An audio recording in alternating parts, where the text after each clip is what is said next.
Apa yang mereka rasakan, apa yang Tuhan rasakan, mereka sampaikan dengan emosi, dengan perasaan yang seperti Tuhan inginkan.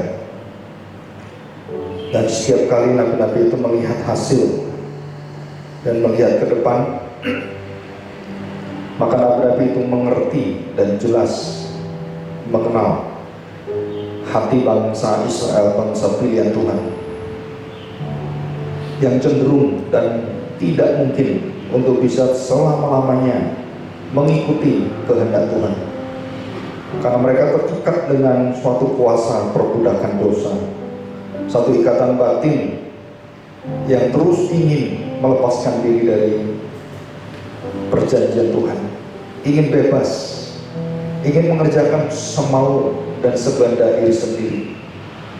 Maka disitulah kami percaya Tuhan, begitu jelas dalam firman-Mu, dalam kitab Taurat-Mu, dalam kitab para nabi, dan juga dari seluruh upacara yang ada, mereka sedang menantikan dan sedang merindukan Sang Juru Selamat, Sang Mesias, yang akan membereskan seluruh daripada kelemahan-kelemahan kami sebagai manusia, ketegaran hati kami,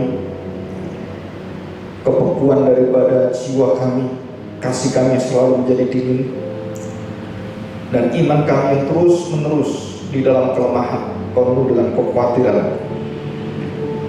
Kami percaya Tuhan bahwa Engkau sudah memberitahukan kepada semua nabi-nabi, tidak ada satupun nabi yang terlewatkan. Mereka menunjuk kepada satu pribadi yang menggenapi, yang mereka juga inginkan. Mereka ingin melihat, mereka ingin merasakan.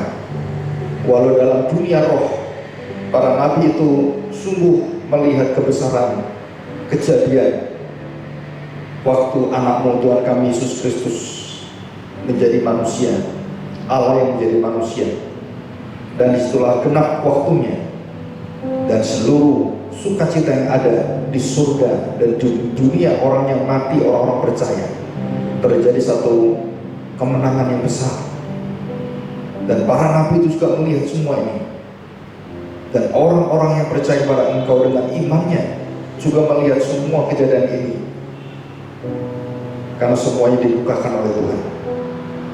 Kami yang hidup sekarang ini Tuhan, yang juga seringkali buta, tidak mengenalkan pengenapan apa yang dirindukan oleh semua raja-raja, nabi-nabi dan imam, bahkan hati nurani manusia yang terdalam, suku-suku bangsa, semuanya menginginkan adanya satu penyelamat yang bisa membawa dunia ini kepada dunia yang baru, yang tanpa sakit penyakit, tanpa kutukan, penuh dengan kebebasan, kemerdekaan, dan bukan hidup di dalam kebencian, tapi hidup dalam damai sejahtera dan sukacita yang penuh. Bawalah hati kami hari ini mau belajar bagaimanakah Engkau menggenapi, bagaimanakah Engkau memberikan dirimu secara sempurna, apa yang tidak pernah bisa dilakukan oleh para imam, para nabi itu. Engkau sendirilah yang menyatakan kepada kami. Bawalah hati kami dan kami mau belajar. Biarlah Roh Tuhan menolong kami, karena inilah kerinduan yang besar ribuan tahun yang kami lihat, yang dibukakan hari ini. Terima kasih Tuhan Yesus. Kami serahkan hati kami siap Engkau ajar melalui firman. Di dalam nama Tuhan Yesus kami serahkan doa kami. Amin. Mari kita buka Matius pasal yang kelima, ayat yang ke-17. Di sini dikatakan tentang Yesus dan hukum Taurat. Jadi temanya itu Yesus dan hukum Taurat, dan jelas sekali bukan pertentangan, tetapi ini kesejajaran. Jadi hukum Taurat itu bukan ditentang Tuhan Yesus, hukum Taurat bukan dilawan Tuhan Yesus, atau Taurat melawan Tuhan Yesus, Taurat membenci Tuhan Yesus seperti orang Farisi dan ahli Taurat itu ya. Tidak demikian. Jadi temanya Yesus dan hukum Taurat. 17. Janganlah kamu menyangka bahwa aku datang untuk meniadakan hukum Taurat atau kitab para nabi. Aku datang bukan untuk meniadakannya, melainkan untuk menggenapinya. Jadi kata-kata di sini jelas, menggenapi dan meniadakan adalah satu perlawanan, satu bentuk kontras.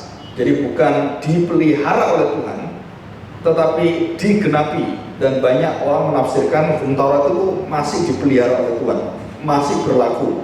Jadi hari Sabat itu masih berlaku, perpuluhan itu masih berlaku, dan banyak orang mengatakan demikian. Padahal di sini dikatakan tidak seperti itu, digenapi. Jadi bukan dipelihara. Jadi ditiadakan kemudian dipelihara, bukan. Ditiadakan itu digenapi. Jadi penggenapan. Nanti kita akan belajar apa arti penggenapan yang sangat luas sekali, dan bahasa Inggris pun tidak bisa menampung artinya dalam bahasa Yunani atau dalam bahasa juga Ibrani. Ya, kita lihat. Jadi perkataan pertama nanti kita bahas tentang sangkaan, dugaan. Jadi Tuhan Yesus disangka, diduga, dan dituduh, difitnah, dan disalahkan karena dia merusak hukum Taurat. Dan berkali-kali murid-murid yang memetik beberapa bulir dari pohon ara, buah-buah yang ada gitu ya, pada hari Sabat mereka kelaparan, mereka berjalan sambil mengambil itu, dan mereka kemudian memakannya. Dan banyak murid-murid Tuhan Yesus, termasuk Tuhan Yesus sendiri, melanggar hari Sabat, dan dia pada hari Sabat dia berjalan, dia makan, terus dia banyak melakukan hal-hal yang tidak seperti tradisi. Jadi dia memberitahukan pada muridnya apa yang harus dilakukan, hukum-hukum yang ada, tradisi yang ada, dan itu sudah mereka tahu semuanya. Tetapi mereka seringkali karena kesulitan, karena kondisi-kondisi tertentu, tiba-tiba murid-murid Tuhan Yesus itu makan mungkin lupa atau tanpa berpikir, makan langsung dan tidak berdoa seperti orang-orang Israel pada umumnya atau yang dianjurkan. Jadi berdoa pun mungkin tidak kepikir karena laparnya, makan gitu kan. Nah, terus semua orang-orang bertanya, khususnya ahli Taurat dan orang Farisi, kenapa muridmu kok seperti itu?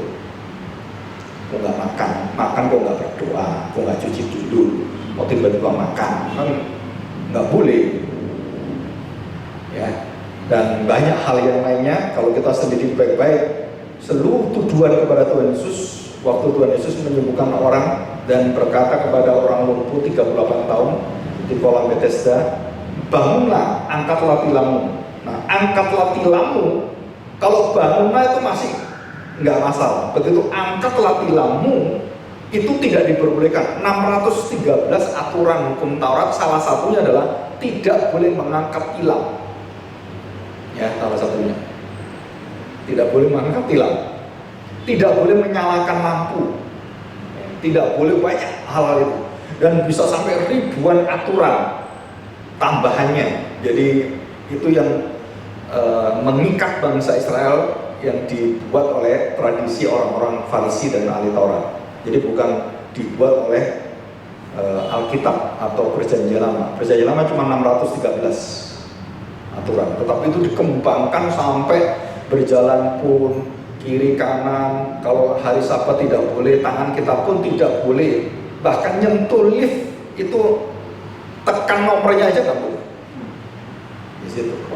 Jadi kalau kita hari Sabat ke hotel di Israel, itu dia otomatis lantai 1, 2, 3 terus kita aja turun. Jadi nggak ada yang petak-petak, ada.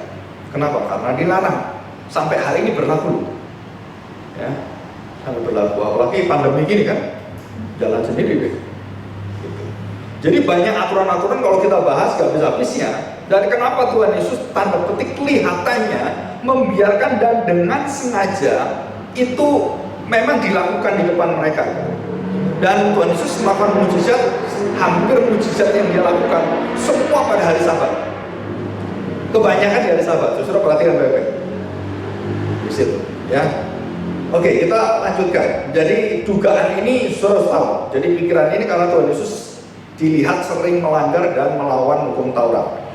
Nah, perhatikan baik-baik dikatakan meniadakan itu artinya adalah membuang, terus kemudian menghapuskan, meniadakan, atau dalam arti meremehkan.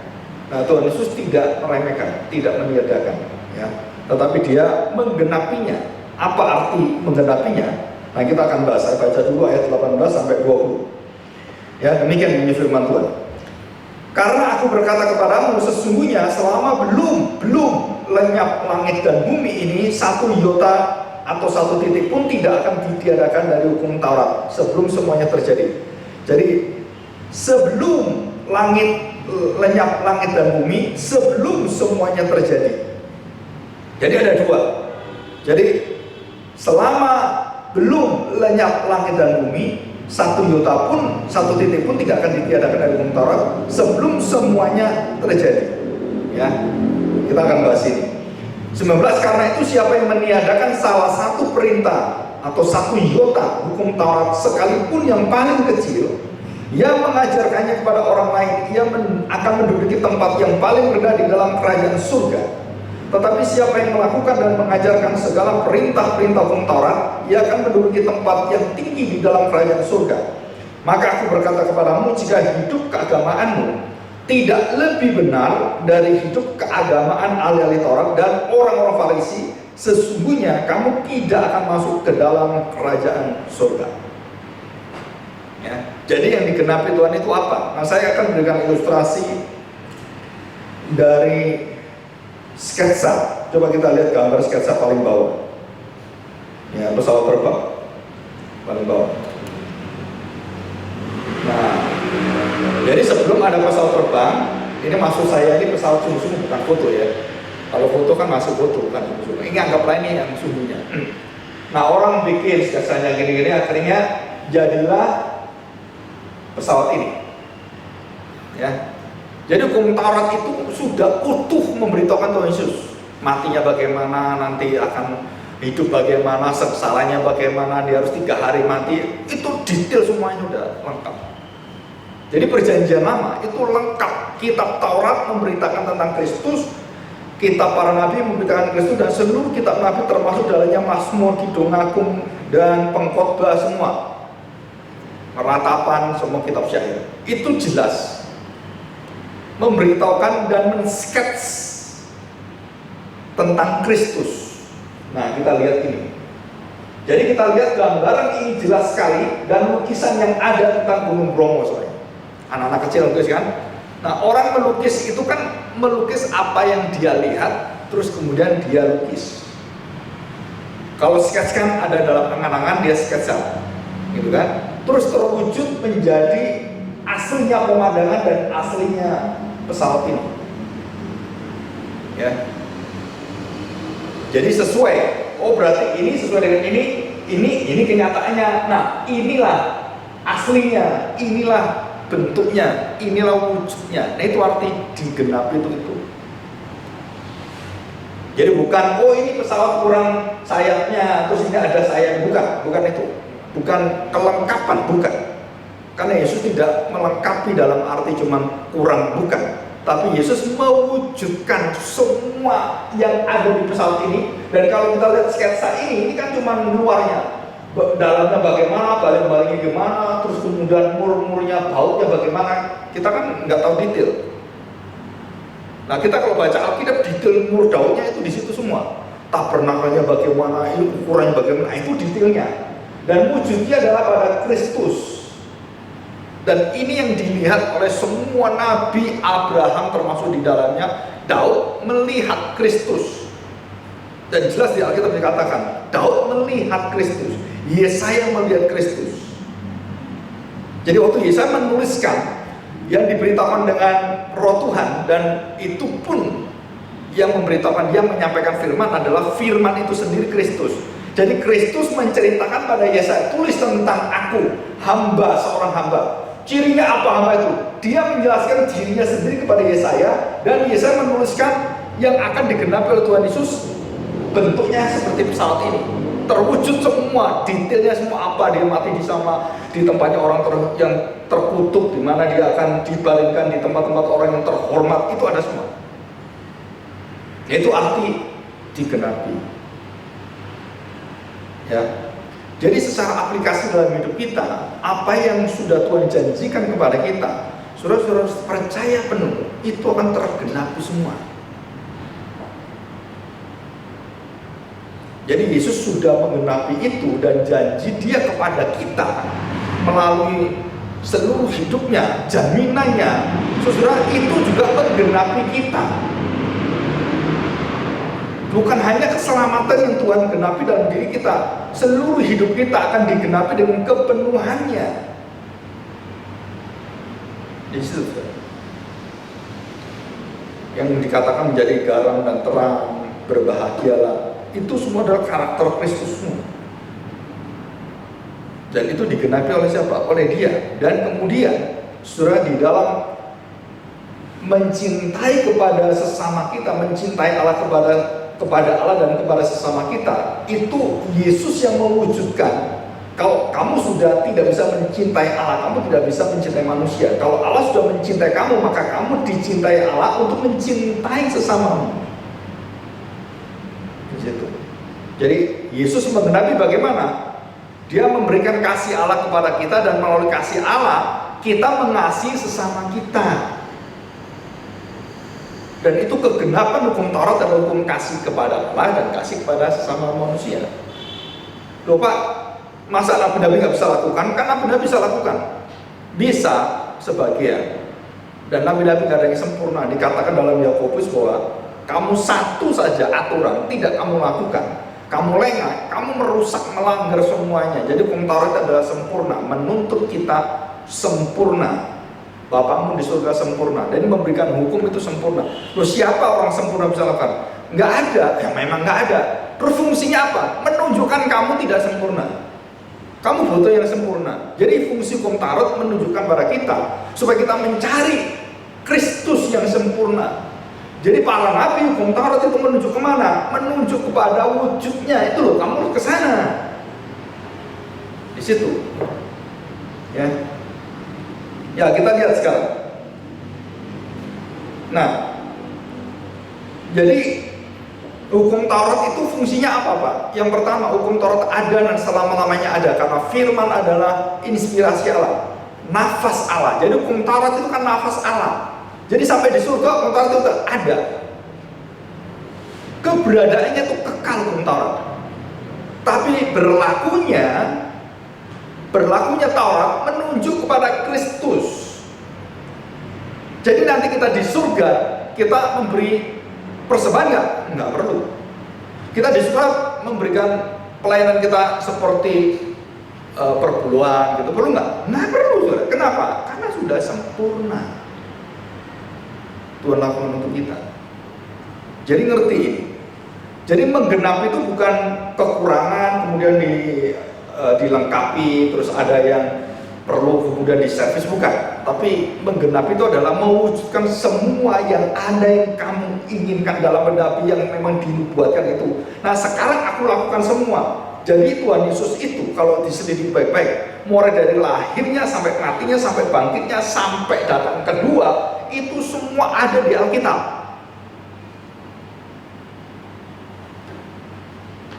Dan Tuhan mengatakan, kapan waktunya? Hanya Bapak yang tahu. Jangan cari tahu pokoknya. Terus kita ngitung-ngitung, pasti salah. Karena Bapak yang tahu, ya urusan Bapak. Sekarang bagaimana? Kamu tugasmu adalah pergilah jadikanlah sebuah bangsa menjadi muridku. Itu tugas kita. Kasihlah sesamamu, kasihlah musuhmu, berkatilah dia, berdoa untuk dia. Nah itu tugas kita. Tugas kita bukan ngitung-ngitung kapan tanggalnya ya Pak. Bukan itu bukan urusanmu. Tapi kita lihat sekarang orang kan prediksi ini, wah kalau sudah ada acara pandemi COVID, semua pikir wah Tuhan Yesus mau datang, dihitung-hitung lagi kapan datang. Saudara, nggak ada itu diajarkan seperti itu. Jadi tidak pernah berubah kekal selamanya. Hukum Taurat ada, bagaimana Allah ada, hukum Taurat ada. Karena hukum Taurat berasal dari Allah, hukum Taurat adalah sempurna, Allah sempurna, hukum Taurat sempurna dalam arti keberadaannya. Tapi berlakunya, saudara, karena menunjuk pada Kristus, maka selesailah hukum Taurat dan segala tuntutannya dari siapa? dari semua manusia dan diselesaikan oleh satu orang. Karena yang melanggar satu orang, semua orang jatuh dalam dosa, maka Tuhan harus adil membawa satu orang yang benar membenarkan semua orang karena seimbang. John Owen mengatakan itu.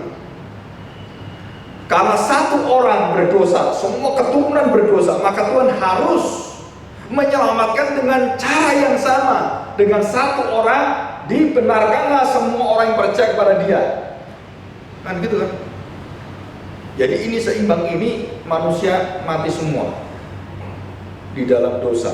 Nah, diberi pengharapan, kamu harus percaya kepada Adam yang kedua, yang terakhir, dan Adam yang sempurna yang tidak bisa jatuh dalam dosa. Dan dia sudah diuji selama hidupnya, bukan hanya pertama kali oleh iblis yang 3 ujian, bukan.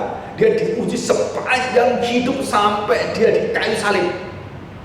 Dan dia genapi semuanya. Yang nabi-nabi jatuh, Daud jatuh, Salomo jatuh, raja itu tidak jatuh. Nabi, semua nabi jatuh, Elia jatuh, Elisa jatuh, semua jatuh. Gideon, Samson, semua jatuh. Dan Nabi Nabi tidak jatuh, dan dia sempurna. Imam-imam jatuh semua, dituduh semua. Imam Yosua dituduh oleh iblis. Dan bajunya itu, kesalehannya, pelayanannya yang orang kagumi luar biasa. Saudara, itu seperti kotoran manusia, seperti tai. Bayangkan, sebaik-baiknya orang, sehebat-hebatnya orang melayani, iblis tahu bagaimana menuduh engkau. Saudara, kita berpikir, kan saya sudah melayani, kan saya sudah sungguh-sungguh dalam hidup saya sudah menyerahkan untuk Tuhan, saya kan jadi hamba untuk Tuhan. Nah, di dalam kerohanian seperti inilah kamu buta. Kenapa? Karena kamu tidak pernah menjadi saksi, kamu meninggikan dirimu, memuliakan dirimu dengan kerohanian. Matilah kamu, dan itu adalah kotoran di hadapan Tuhan, menjijikan. Jadi kita sama sekali tidak diizinkan oleh Tuhan memamerkan kesombongan kita dan meninggikan diri kita. Nggak ada itu. Apalagi membenarkan diri kita dengan pekerjaan itu. Loh, Tuhan, kan aku sudah melayani engkau, aku sudah melakukan mujizat yang luar biasa bagi engkau. Nggak tahu siapa kamu. Bukan Tuhan buta, bukan. Kamu yang buta saya. Jadi dia memamerkan apa yang dia lakukan, apa yang dia kerjakan. Dia membenarkan diri dengan apa? Dengan tingkah lakunya. Nggak bisa. Nah, Tuhanlah yang membenarkan kita dengan tingkah laku anaknya yang memang sempurna. Nabi-nabi nggak ada yang sempurna. Nah, saudara, kita lihat, kalau saudara mau lihat, kita agak cepat ya. Kita lihat di dalam kitab Matius, khusus Matius. Ada puluhan kitab Matius, saya bacakan. Matius pasal 1 ayat 22. Hal itu terjadi supaya genaplah, artinya digenapilah yang difirman Tuhan oleh Nabi, ya, dan diambil dari kitab Yesaya, Mika, Hosea tentang kedatangan Kristus. Pasal 2 ayat 15. Dan tinggal di sana hingga Herodes mati. Hal itu terjadi supaya genaplah yang difirmankan Tuhan oleh Nabi, dari Mesir kupanggil anakku. Saudara, perkataan ini puluhan kali. Digenapilah hukum Taurat, digenapilah kitab-kitab nabi-nabi, digenapilah kitab Taurat dan para nabi. Dan itu berulang-ulang di dalam kitab Matius yang terbanyak. Surah itu menggenapi seluruh kerinduan daripada para nabi dan Musa sendiri, ya. Dan itu ada daftarnya, khusus.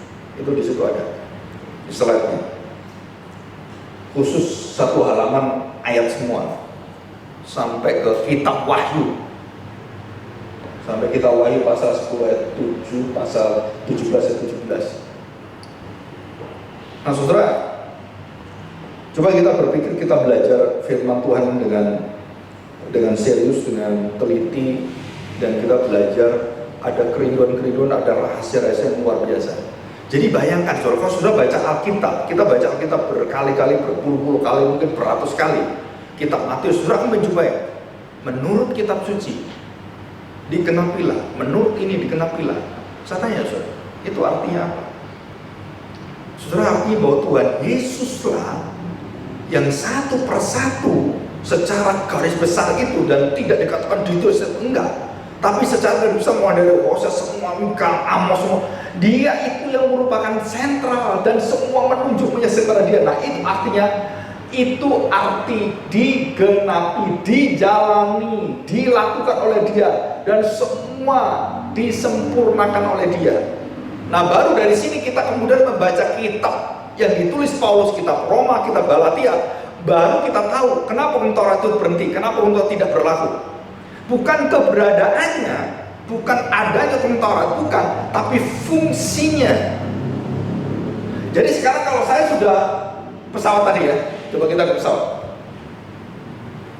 Saudara, sketsanya udah ketemu, oh ini yang harusnya yang kita rindukan pesawat seperti ini. Terus terwujudlah pesawat ini. Saya tanya, saudara, kita terus menginginkan pesawat. Kalau sudah ada pesawatnya, saudara liatin sketsanya itu. Kan enggak. Kalau saudara sudah tahu, oh ini loh Bromo, aduh bagus ya. Wah kayaknya luar biasa nih kalau kita foto di sana, bagus itu. Terus kita sampai ke Bromo. Terus saudara saya tanya, indah mana Bromo itu dengan lukisannya? Terus kita sudah di Bromo, udah foto-foto, lihat wah dinginnya luar biasa gitu kan. Terus padang pasirnya indah, warna-warninya gitu kan. Terus dilihatin di foto, loh ya ini benar, ini Bromo, cuman ini foto. Nah kalau ini yang betul-betul wujudnya, wah kita bisa rasakan, kita bisa lihat semuanya. Nah itu arti digenapi.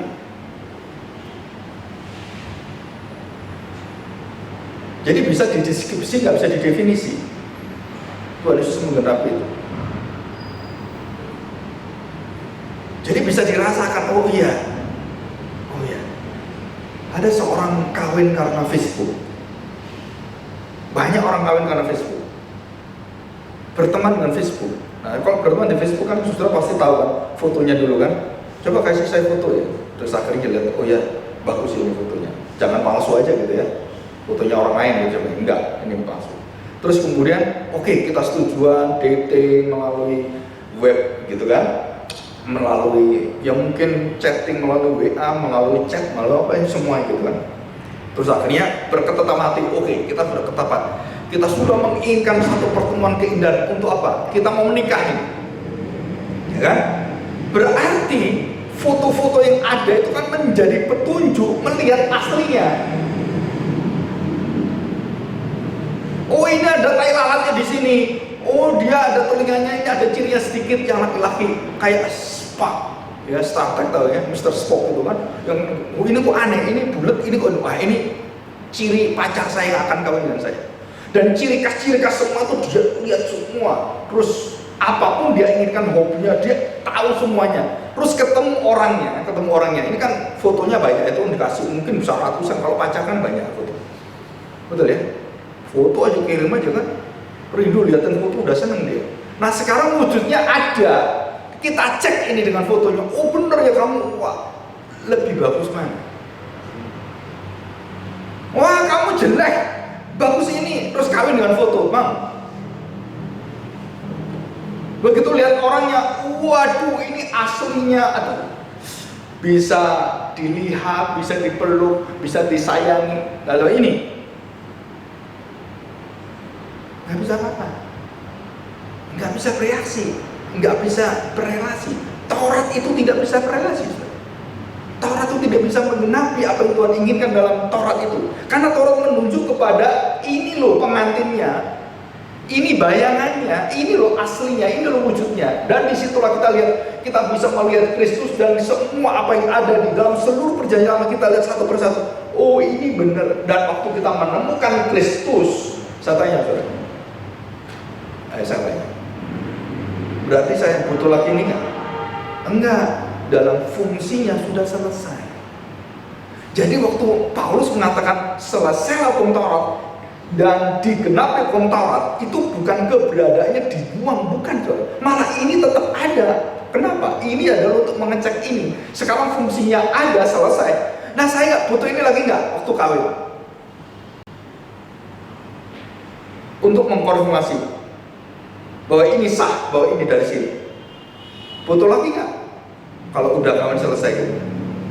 Jadi kenang-kenangan, menjadi satu pelajaran, menjadi satu sejarah. Ingat ya, kita dulu pacaran di situ loh. Ya, jadi kalau kita lihat perjanjian lama itu seperti kita mengenang bagaimana bangsa Israel melihat Kristus itu. Dan kita bersyukur hari ini. Kenapa kita bersyukur? Karena Kristus itu sudah ada dalam hidup kita, sudah terwujud dalam hidup kita. Jadi bangsa Israel itu melihat Kristus dan mengalami Kristus seluruh fisiknya, kehidupannya, dan dituliskanlah semuanya itu. Nah, perhatikan, saudara, perhatikan. Jadi di sini sketsa kemudian menjadi kenyataan. Terjadilah semua Yesus itu, bagaimana dikerjakan. Dan di dalam perjanjian baru segenap wujud Kristus itu dituliskan kembali karena dia akan kembali ke surga. Betul kan? Pak, kan sama saya dengan perjanjian lama. Akhirnya kita kan cuma melihat bayangan doang ini. Bedanya apa? Saya tanya bedanya apa? Arti genapi di situ dan di sini. Saudara tahu? Yang di sini dengan yang sebelumnya Taurat, dengan kita yang pegang perjanjian baru adalah kepastian. Di sini sudah tergenapi, di sini masih belum, masih lihat. Nah, di sini sudah tergenapi.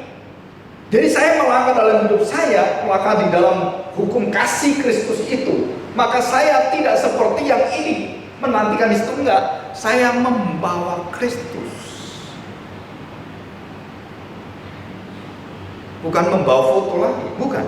Saya membawa terwujudnya Kristus dalam diri saya. Jadi iman adalah harapan semua dari segala sesuatu yang tidak kita lihat dan semua yang terwujud, dan itu bukan iman lagi, tapi itu adalah keselamatan yang asli dari Tuhan. Jadi waktu saya menjalani semua apa yang Tuhan Yesus berikan, saya melihat ke belakang apa yang sudah selesai dan saya mengamini dan mengamini. Kalau di sini belum amin, dia belum jadi kan? Nah, kalau di sini udah amin, udah selesai, udah terjadi. Saudara, untuk menjelaskan lebih terasa lagi adalah kemerdekaan. Indonesia dijajah, aduh kami dijajah, aduh kapan kita merdeka, gitu kan? Terus kepingin merdeka ini, 17 Agustus dia umumkan merdeka kita, selesai kan? Terus saya tanya sekarang, apa bedanya orang yang menantikan merdeka dan sudah merdeka? Apa bedanya? Dia berdiri di atas kebebasannya, dia berdiri di atas penggenapannya, dia mau apapun dia dalam kemerdekaan. Di sini belum, karena masih ada musuh-musuh saya, masih ada Jepang, Belanda, wah banyak lain. Tapi di sini nggak ada musuh saya, sudah dikalahkan semua. Tinggal saya menikmati kemerdekaan itu, bagaimana saya membangunnya. Dan di sini mau apa nggak bisa, semua ditentukan oleh kedagingan semua. Nah, di sini artinya, jadi Tuhan Yesus itu memberikan kekuatan penyertaan. Dan kenapa kita bisa jatuh dalam iman kita dan bisa jatuh seperti perjanjian lama? Maka Tuhan memberikan Roh penolong yang akan menolong kita dalam segala hal. Dia sudah pergi ke Bapa, dia menantikan kita nanti bersama dengan dia. Di sepanjang waktu kedatangan dia pertama, kedua, dia akan menggenapi dengan caranya, menggenapi seluruh hidup Kristus yang digenapi di kayu salib, akan digenapi oleh gereja, nanti sempurna sampai dia datang. Dan itu arti penggenapan yang kedua. Sebelum langit dan bumi lenyap. Dan sebelum semua terjadi, artinya apa? Sebelum semua terjadi, sebelum semua digenapi oleh Kristus, itu sudah lewat. Sebelum langit dan bumi lenyap, itu nanti masa akan datang. Nah, di manakah Yesus akan menggenapi semua apa yang dia berikan kepada gereja, dan melalui Roh Kuduslah Tuhan Yesus mempersiapkan langit dan bumi yang baru, gereja yang baru. Dan kita sudah mendapatkan kemenangan. kekuatan dasar semuanya. Dan kita bersyukur, kita tidak lagi mencari, tapi kita menikmati. Jadi seluruh pelayanan yang Tuhan percayakan kepada kita, seluruh hidup kita, saudara, bedanya di situ. Ada satu orang ketemu dengan saya, orang dari Surabaya, gereja besar, gereja barusan di Penetaan Mati, Pak Alex. Terus saya lihat, Bapak dulu kok beda sekarang? Nah, dia mengatakan, Pak, setelah saya mengerti siapakah Kristus, dan setelah saya mendengar firman Tuhan dan mengatakan bagaimana saya dapatkan karunia Roh Kudus itu, bagaimana saya menikmati anugerah Allah, kasih karunia yang luar biasa itu, bagaimana saya melayani. Dan waktu saya jelaskan Yohanes pasal 8, bebas dalam roh itu, dia menangkap maknanya. Udah lama, udah lebih dari setengah tahun. Dulu waktu itu ya banyak hal-hal yang ucapannya itu ya tanda petik lah, nggak membuat dia sukacita dalam melayani. Tetapi begitu ketemu yang kedua kali, loh kok ketemu Bapak gitu, wah lain. Apa yang lain? Dia melayani dengan kemerdekaan, dia melayani bukan dengan paksaan, dia melayani bukan dengan kewajiban, dia melayani dengan sukacita yang luar biasa. Orang lain mau melayani, gampang, saya aja yang nanti yang tangan. Kok bisa? Saya lihatin, kok bisa orang ini bisa berubah? Karena Kristus tinggal dalam hatinya, dan dia itu bukan nunggu orang perintah dia, enggak, dia tawarkan diri. Oh nggak bisa, nanti saya jemput. Sorry nggak bisa, saya jemput Pak Agung lagi. Bedanya apa? Dalam kebebasan kalau dulu, males jamnya berapa? Dan itu adalah orang-orang yang di dalam ikatan kewajiban dan keagamaan, dan orang-orang Farisi ahli Taurat, seneng luar biasa. Saudara, ada satu orang habis mati papanya, ya barusan. Terus ditanya gini, kamu tahu ya, besok ingat baik ya, kamu tugas. Coba bayangin. Jadi hidup kita ini diikat dengan apa? Dengan kewajiban. Bukan dengan apa? Kerelaan, sukacita, damai sejahtera melayani, dan tidak ada beban yang diberikan. Malah beban pelayanan itu membuat kita lega, sukacita. Saya tanya, saudara pernah mengalami seperti itu dalam kita melayani? Dan itu bedanya kita memiliki Kristus dan kita tanda petik ngejar Kristus.